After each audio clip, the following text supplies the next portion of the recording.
नमस्कार दोस्तों, हेलो, कैसे हो? चैनल में आपका स्वागत है। इस हफ्ते जियो इवेंट में कई सारी बातें हुई, लेकिन जो दो बातें हैं उस पर मैं आप सबकी तवज्जो चाहूंगा। गुजरे कल में एक बेहद चौंकाने वाला समझौता हुआ चीन में, और इन दो बातों का आने वाले समय में क्या असर होगा, इस पर बात करते हैं।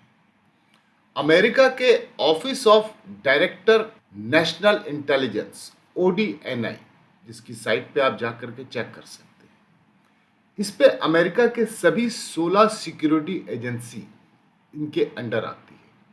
9/11 के बाद इसका गठन हुआ था। उसने एक रिपोर्ट जारी की है जो कि थ्रेट असेसमेंट रिपोर्ट है, जो हर साल पब्लिश होती है, जिस पर पूरी दुनिया में क्या फ्लैश पॉइंट है, क्या खतरे हैं, इसकी जानकारी विस्तार पूर्वक बताई गई है, जो 28-29 पेज की है। उस रिपोर्ट के हिसाब से दुनिया में 3 जगह के रिस्क होने के कयास लगाए जा रहे हैं। पहला, चीन और भारत के बीच युद्ध। दूसरा, पाकिस्तान और भारत के बीच युद्ध। और तीसरा, अजरबैजान और आर्मेनिया पर। लेकिन हमारा मुल्क है तो हमारा उस पर ही बात करना बनता है, पर पर्दे के पीछे कुछ तो है, उसको भी साथ साथ समझना होगा। कमोवेश पाकिस्तान अगर स्पॉन्सर आतंकवाद यूं ही जारी रखता है तो इस रिपोर्ट में क्लियर मेंशन है, नाम के साथ, कि इस बार नरेंद्र मोदी सरकार पूरी तरीके से नेस्तनाबूद पाकिस्तान को कर देगी।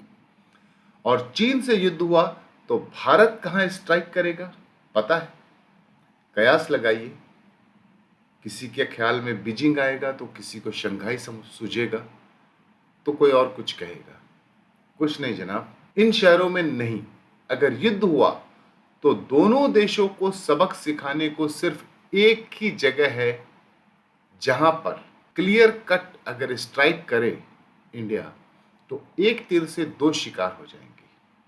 उस जगह का नाम है ग्वादर पोर्ट। उस पर भारत का सीधा हमला होगा। क्यों?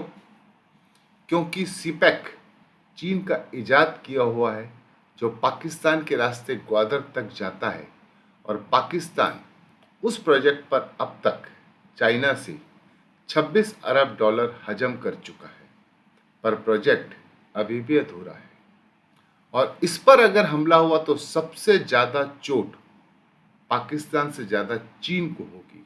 पाकिस्तान का तो कुछ नहीं जाएगा, लेकिन चीन का बहुत कुछ निकल जाएगा, क्योंकि ये ड्रीम प्रोजेक्ट राष्ट्रपति शी जिनपिंग का एक सपना है, और ये बर्बाद हुआ तो चीन हिल जाएगा। यूं ही नहीं, पर्दे के पीछे से अमेरिका मुंह लगा रहा है भारत को। गेम समझ में आया? इसी चीज को समझिए। अब चलते हैं दूसरी खबर पर। कल चीन में सऊदी अरब और ईरान के बीच एक ऐतिहासिक समझौता हुआ, जिस पर दोनों देश सहमत हुए। 2016 से जो दोनों के बीच बातचीत बंद थी, उन दोनों के बीच दोस्ती करने का काम चीन ने कर दिखाया, और उस जमी बर्फ को चीन ने कल पिघला दिया। एक शिया मुल्क, दूसरा सुन्नी मुल्क, दोनों एक दूसरे के कट्टर दुश्मन।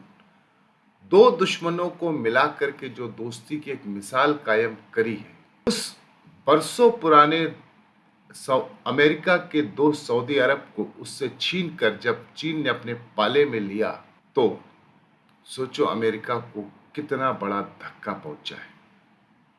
फर्ज करो अगर यही समझौता अमेरिका ने किया होता तो आज वहां के राष्ट्रपति को नोबेल पुरस्कार के लिए नामित किया जा चुका हो। नहीं, याद करो, जब ओस्लो अकॉर्ड हुआ था, फिलिस्तीन और इजराइल के बीच समझौता, उस समय में बिल क्लिंटन और इजराइल के राष्ट्रपति को नोबेल पुरस्कार मिला था।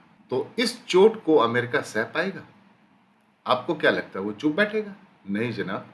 इसी बीच कुछ खबर ऐसी आई है जो आप नेट पे देखेंगे तो आपको मिलेगा। समुंदर के रास्ते जो नेट की केबलिंग होती है, ताइवान की ओर की सारी तारें चीन ने काटना शुरू कर दिया है।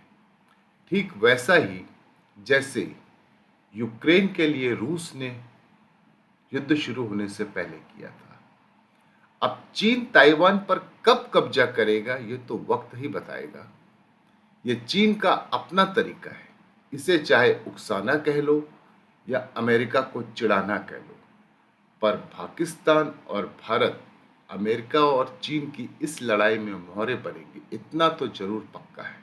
दरअसल अमेरिका की ये नाकामी अमेरिका यूं ही नहीं बचा पाएगा। आने वाले राष्ट्रपति चुनाव में जो इसका असर होगा और गहरा असर डालेगा ये मुद्दा, और जब मुद्दा चुनावी हो तो सबसे पहले राष्ट्रवाद की अफीम मुल्क में चटाई जाती है। ऐसा सिर्फ अपने मुल्क में ही नहीं होता, सभी जगह यही फंडा है।